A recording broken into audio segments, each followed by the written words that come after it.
তো গাইস অনেকদিন ধরেই ভাবছিলাম যে রয়্যাল এনফিল্ডের একটা গাড়ি কিনবো কিন্তু কি গাড়ি কিনবো সেটাই বুঝতে পারছিলাম না, কনফিউজড ছিলাম।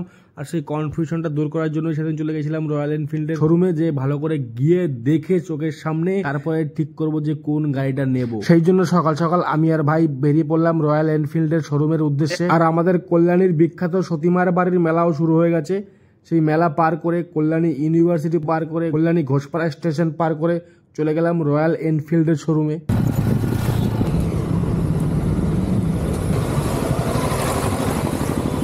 এই তো বলো, কেমন আছো? ভালো। আমাকে তো চেনাই যাচ্ছে না।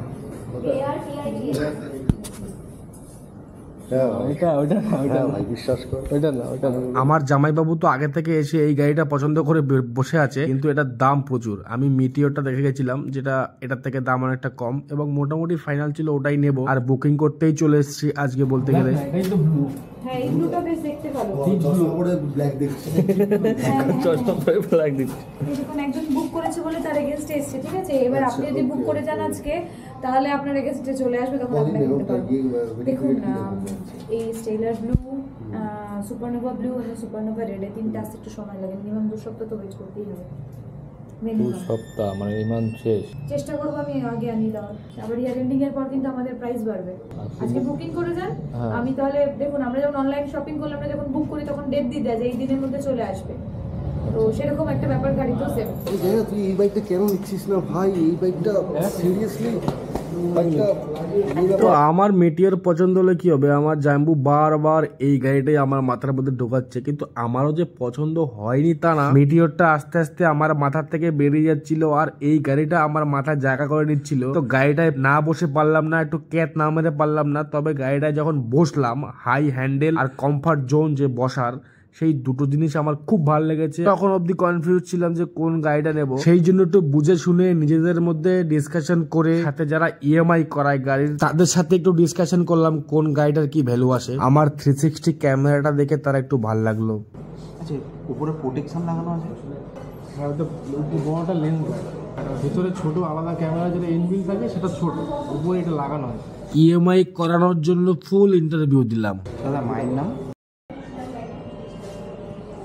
ম্যারিড না আনম্যারিড দাদা? আনম্যারিড। Contact number? 861423। স্যালারিড না self employed? Company private limited.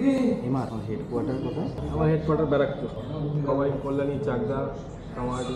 কোন ডিভিশনে আছে দাদা তুমি? তো গাইস, হাজার প্রশ্নের মাঝখানেও আমার মাথার থেকে গাড়ির হ্যান্ডেল স্টাইলটা বেরোচ্ছে না।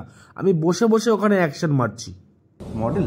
হ্যাঁ হ্যাঁ লোন অ্যাপ্রুভাল হয়ে গেলে তুমি জিটিও নিয়ে নিতে পারো, অসুবিধা নেই। হ্যাঁ। তো আলটিমেটলি কিছুই ফাইনাল হলো না যে কোন গাড়িটা নেব, কিন্তু তাও কিছু করার নেই। ওনাদেরকে বিশ্বাস করানোর জন্য যে হ্যাঁ আমি গাড়ি একটা নেব, এটা নিয়ে কি ওটা নিই, তার জন্য বুকিং অ্যামাউন্ট একটা দিয়ে এসেছি যে এই টাকাটা আপনারা রাখুন, যাতে ওনাদের বিশ্বাস হয় যে হ্যাঁ আমি গাড়ি নেবই। সাথে একটা ডকুমেন্ট দিলাম যাতে আমার নামেই বুকিংটা থাকে। তো বুকিং অ্যামাউন্ট পাওয়ার পরে তারা আমাকে রিসিপ্ট ধরিয়ে দিল যে হ্যাঁ আমার নামে একটা গাড়ি বুকিং হয়েছে। উনি বললো যে বুকিং এখন করে গেছেন, গাড়ি চেঞ্জ করা যাবে পরে। মানে আমার যদি মনে হয় আমি মেটেওর না নিয়ে ওই গাড়িটাই নেব, যেটা আমার খুব বেশি পছন্দ হয়েছে, সেটাও আমি পরে গাড়ি সুইচ করতে পারবো, কোনো অসুবিধা নাই। এই অ্যামাউন্টটা শুধু বুকিং এর জন্য যে হ্যাঁ আমি একটা গাড়ি রয়্যাল এনফিল্ডের কিনবই কিনবো। তো ফাইনালি কোন গাড়িটা নিলাম সেটা পরের ভিডিওতে থাকবে, কারণ পরের দিন যেদিন যাব শোরুমে সেদিন গাড়ি উঠিয়ে নিয়ে আসবো। এটা আনি কি ওটা আনি। তো পরবর্তী ভিডিও দেখতে হলে পেজটাকে অবশ্যই ফলো করে রাখো। আর পুরো গাড়ির ডিটেলস, কোন গাড়ি নিলাম, কত দাম পড়লো, সেটা পরের ভিডিওতেই থাকবে। পেজটাকে ফলো করে রাখলে দেখা হচ্ছে পরবর্তী ভিডিওতে। Tata, bye bye.